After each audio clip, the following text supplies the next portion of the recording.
welcome to my channel. If you're new here, hello, it is so nice to meet you. My name is Natalie, and if you are not new here, welcome back. It's so nice to see you again. You look fantastic. Okay, so today I'm going to be going through how much money I make as a micro influencer, how I started, how you can start, and basically everything you need to know to start and to be successful. This is a fantastic side hustle, and if you're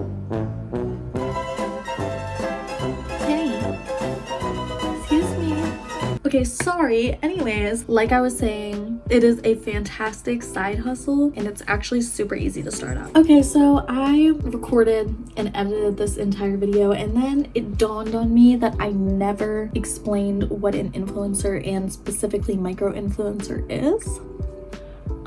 So let me just go over that. So an influencer is someone who creates content for a brand. They have a following. Usually, like when you think of influencers, like they're not famous, but they get enough of a following. They could be bloggers, they could be stuff like that. And then they get brand deals and they promote that stuff to their audience to influence them. Now, a micro influencer, they do the same exact thing, except they have a following of 0 to I'd say like 5,000 followers on Instagram. You can 100% be an influencer with a small following. You're called a micro influencer. And why brands like working with micro influencers is because they just want user generated content. And when you're a micro influencer, your audience is much more engaged usually than if you are a regular influencer, and your audience is more niche. So if a brand wants to target a specific area, they would do a local micro influencer maybe over a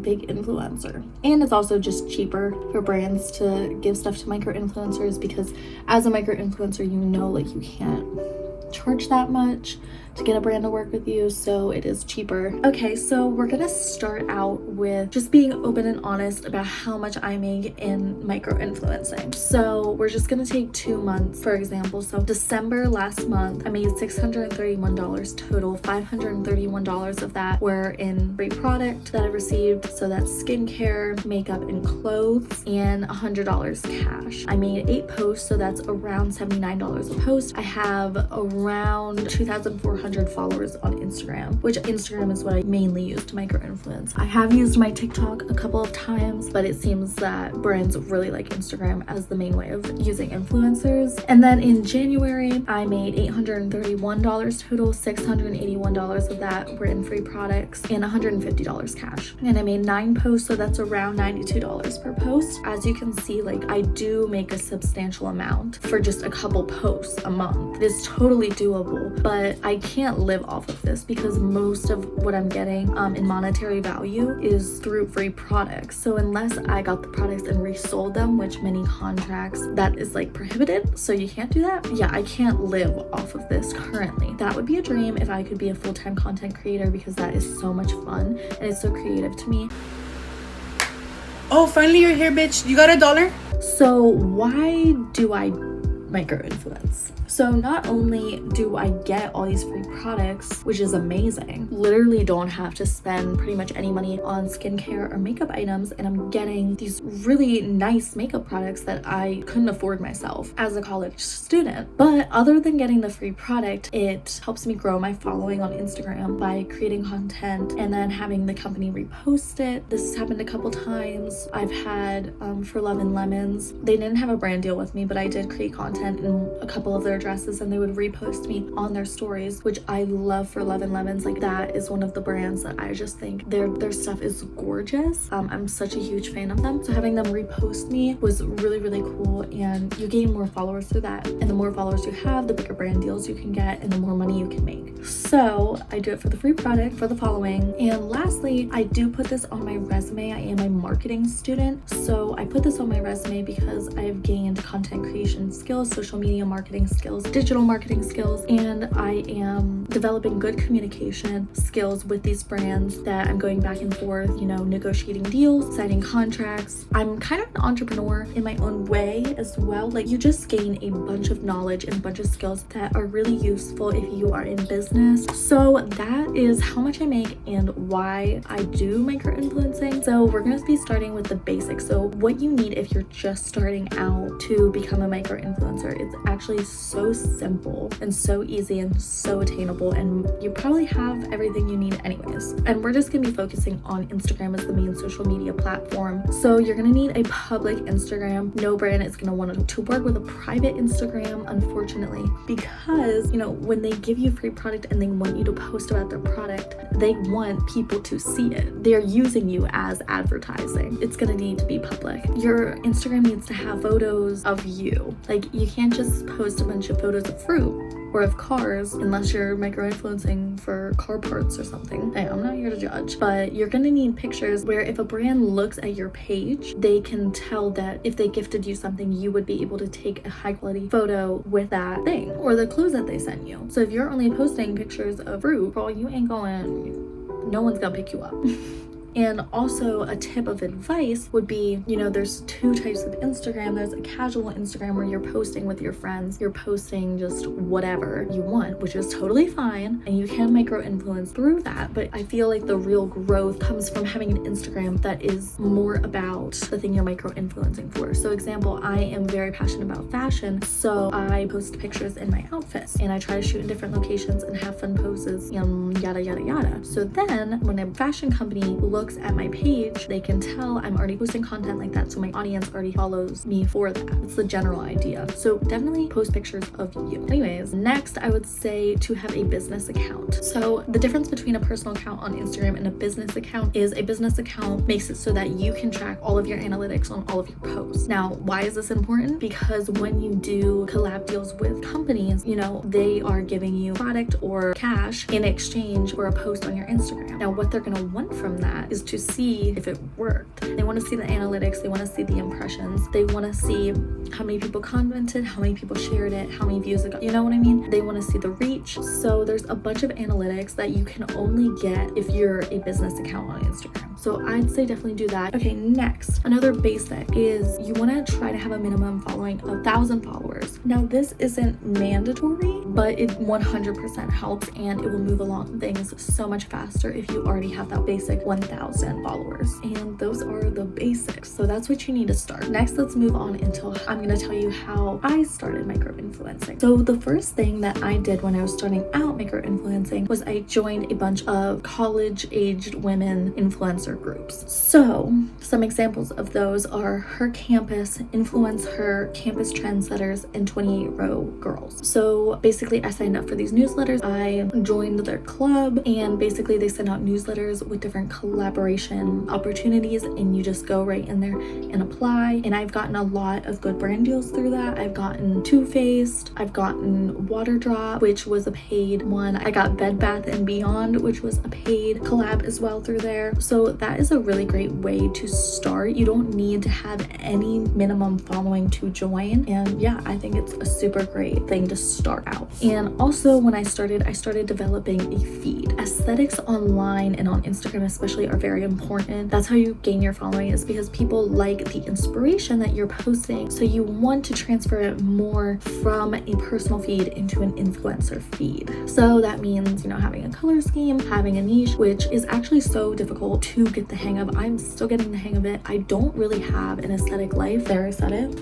I live in Pennsylvania and that's not very aesthetic. So it's kind of hard and you have to be creative and you have to take the time to set up photo shoots. You have to take the time to gather an image and to edit your images and to plan your feed, and it's a whole thing. I can make a whole nother video on how to take, edit, and plan your feed. Next, after I joined those newsletter groups, I found out about influencer websites. So basically these websites are, you become a member. They, look at your feed and you get kind of like accepted. And then once you're on there, you can personally, sign up for collab opportunities on their site directly, or it kind of works in the way that the newsletters did, but it's more of an official company and they, send you like, oh, here's a collab thing that you might be interested. Do you want to sign up? So the two that I use, I only keep it to two right now because I am in school. I'm very, very busy. I'm trying to do YouTube. Like, I can't have all these different brand collabs coming at me right now and having to create content for all of them. As much as I would love to, it's just not realistic. So I only keep to using two influencer websites, and that's Influenster, which I have gotten brands like Tom Ford, Mugler, which I just got, Revlon. Those are some brands that I've gotten through Influencer. And then the second and my favorite influencer site is called Octoly, and this one I don't know if you have to sign up with like a specific number of followers or not, but basically it is all beauty and skincare products. Basically they have everything on there, and you have like a number of credits a month, and you go in, you sign up, they send it to you, you post a picture, you're done. And it's really, really simple and easy. That is like the main one where I get a lot of my beauty and skincare products from. I got Charlotte Tilbury through there, MD Solar Sciences. I use that one a lot. And then once I got comfortable, I moved on to reaching out to brands. One of the brands I reached out to was Express. So Express has an ambassador program where they send you a gift card, get the clothes, you take pictures of the clothes, you're done. I applied for that. I reached out to them. Over the summer, I did this a lot with reaching out to brands, which I actually really, really loved. I got a ton of collab deals, and it was a lot of fun. It's just a lot of work to reach out to brands instead of them just like being managed through an influencer website. Like, if you are doing one-on-one with the brand, you have to do the contract, you have to make sure you're not getting scammed, and you have to talk one-on-one with them, and there's a higher expectation of what you post. Whereas through an influencer website, they're not that nitpicky